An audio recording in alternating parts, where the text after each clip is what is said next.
really is a national tipping point where we see the technology evolving and maturing to the stage where it really can be used.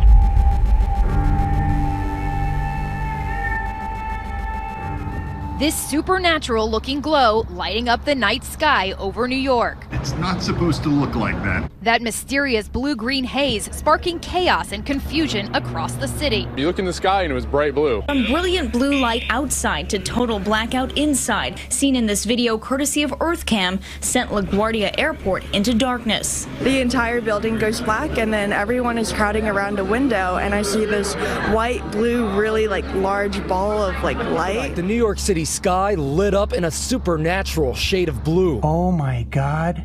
What is that? That looks gnarly. Look at the sky. Well, that doesn't look good. Sparking alarms citywide. Oh my God.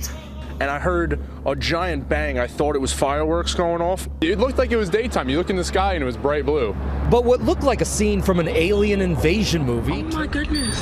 The New York City skyline glowing in an extraterrestrial halo of blue in video courtesy of EarthCam. People were outside and they were like, oh my God.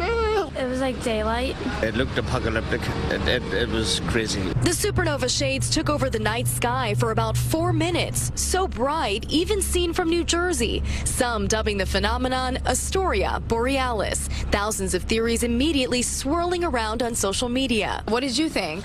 It was a zombie apocalypse. You think nuclear war, maybe? You think North Korea or something? I don't know. You don't really know what's going on.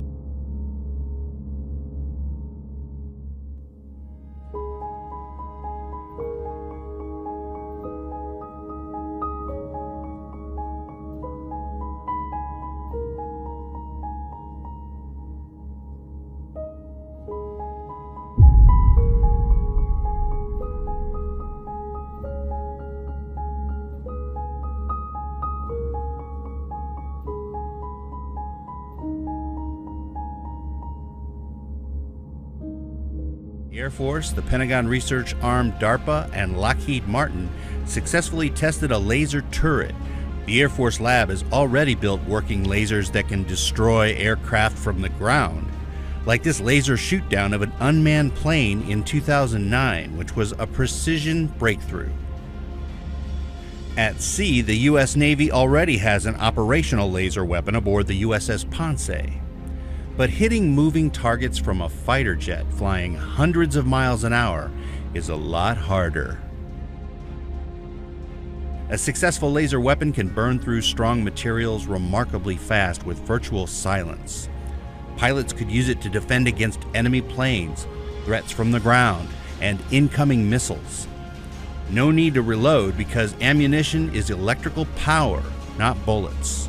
To be effective, fighter jet lasers will have to be smaller and lighter than ground-based lasers. They'll have to be accurate despite the G-forces, vibrations, and speed that come with air combat.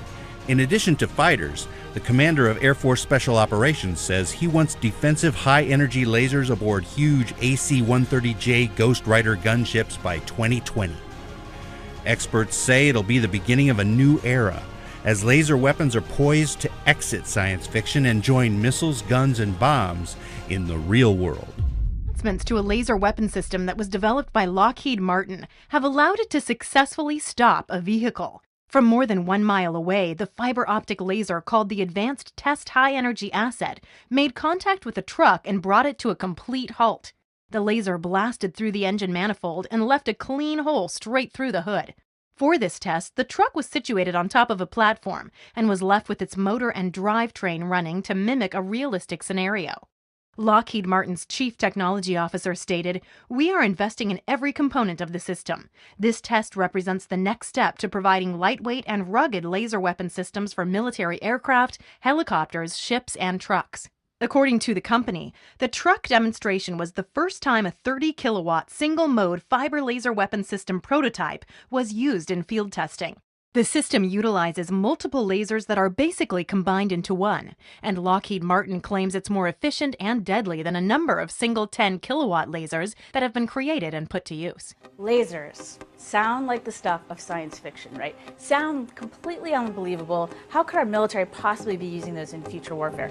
Guess what? We've just had a recent breakthrough, more great test results that are making lasers a reality. So it's called Athena. Lockheed Martin makes it, and they've been doing a lot of the pioneering in this laser field. Now, what's really exciting about it is that it's so hard to harness that much power and make it compact enough that it's actually going to make practical sense downrange. And they've proven that they can do that. Recently, they tested it against 5 moving drones, so realistic drones that they might go up against with, enemy forces might send against us, for example, or terrorists might send against us.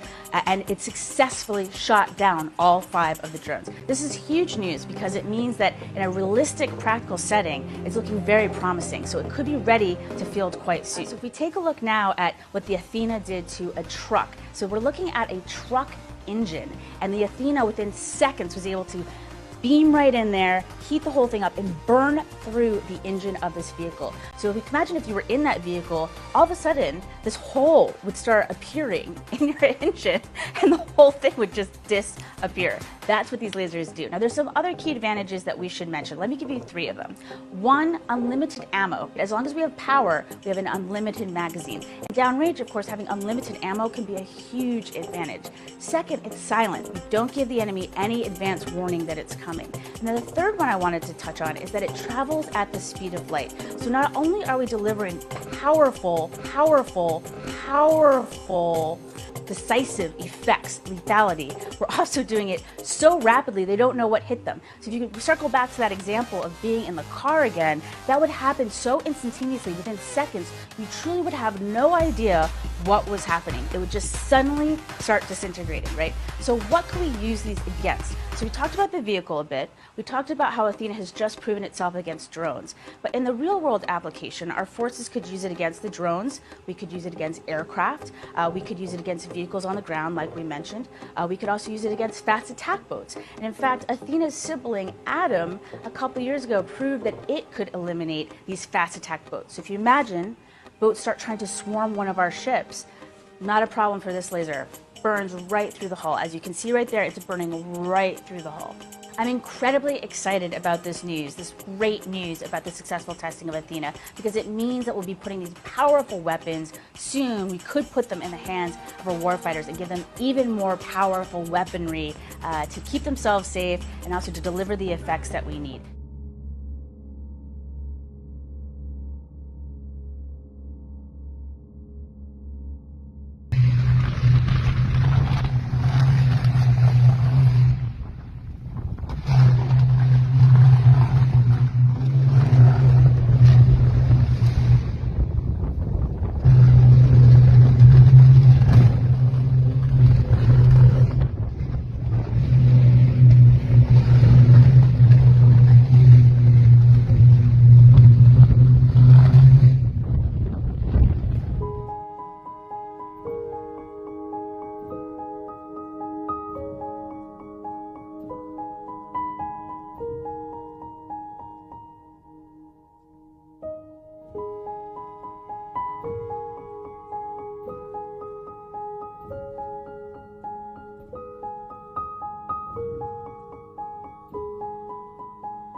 Can I ask you a question about some of the technology that you're developing to fight the war on terror, specifically directed energy and high-powered microwave technology?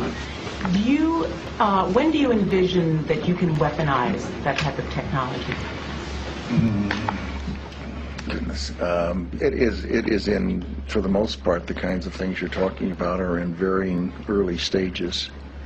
Do you have anything you'd add? I don't think I would add much. I think they are in early stages and probably not ready for employment at this point. In the normal order of things, when you invest in research and development and begin a developmental project, you don't have any intention or expectations that one would use it. On the other hand, the real world intervenes from time to time, and you reach in there and take something out that is still in a developmental stage, and you might use it. So your question's not answerable.